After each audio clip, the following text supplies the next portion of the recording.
mountains. Down here, deep in the caves, the air was calm. Not a breath of the wind could be heard. Wearing a neoprene suit, gloves, boots, and ski mask, he silently wished he could strip bare, feel the bite of cold air against his flesh, feel more alive. But that would have to wait. He couldn't be rash, couldn't allow any bit of his skin or hair or even sweat to mar his work.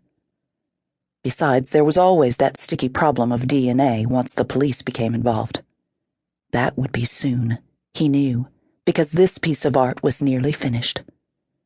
A little more whittling here, a bit of shaving there. Oh, the weather outside is frightful. He sang along under his breath as the music reverberated through these linked caves that he'd claimed for his work. Hidden deep in these foothills, the caverns provided a perfect spot. A natural spring provided the water he needed, and battery-powered lights gave off a bluish glow. When he needed brighter light, he donned headlamps to illuminate the areas where he needed to work. From deeper within his workspace, he heard a pathetic mewl, and he frowned. Why wouldn't that woman just die already? He'd given her enough sedatives to knock out an elephant, and yet she lay on the precipice between consciousness and death, lingering and moaning. He frowned, hit his chisel with his hammer, and the blade slipped, slicing through his glove and nicking his finger. Damn!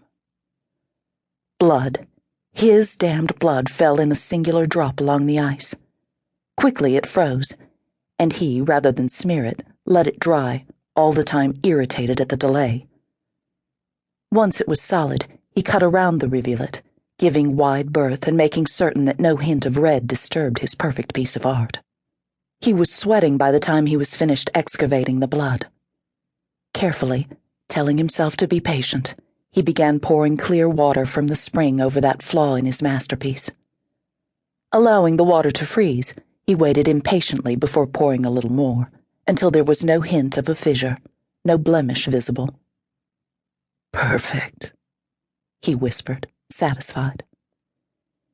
He stared down at his artwork, the naked woman encased in ice, and he couldn't help but lean forward, bending close enough to lick one ice-encased nipple. His tongue tingled, the interior of his mouth so cold that a ripple of pure, icy pleasure worked its way through his bloodstream, starting out frigid. But as his mind created scenarios where his body was rubbing up against her Arctic flesh, he felt the tiniest niggle of excitement, the start of arousal. He rolled his tongue over the ice, imagining the salty taste of her, the butt of her nipple hard in his mouth.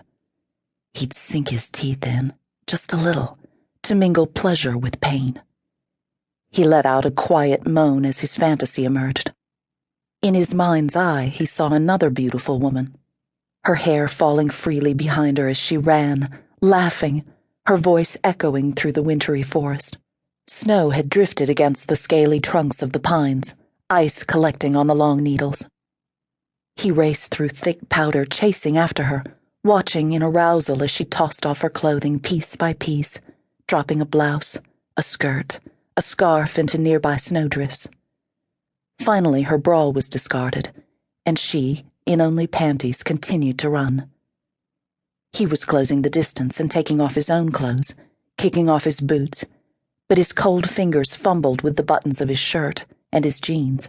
They were difficult to pull off and toss aside, so he couldn't catch her, had to race to catch up. He thought of what he would do to her, how he would thrust into her, make her cold body turn molten, and heat the snow that fell until it melted over her skin. But in his hand was his knife, the one with the handle made from the antler of a 4-point he'd killed 3 years earlier. He remembered felling the buck with just an arrow. He was closer now, his heart pounding, his fingers clenched over the hilt of the knife. Only inches from her, a half step behind when she turned, her lips turning blue, her eyes bright, her cheeks crimson with the frosty winter air. A playful smile tugged at the corner of her mouth.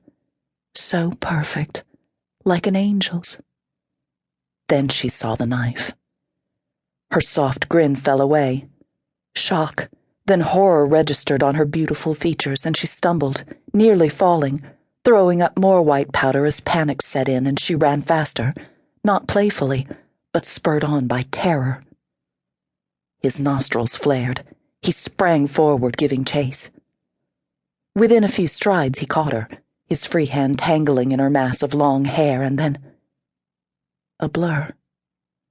All he could remember was the slash of warm blood spraying scarlet over an icy white snowdrift. No! He snapped back to the here and now.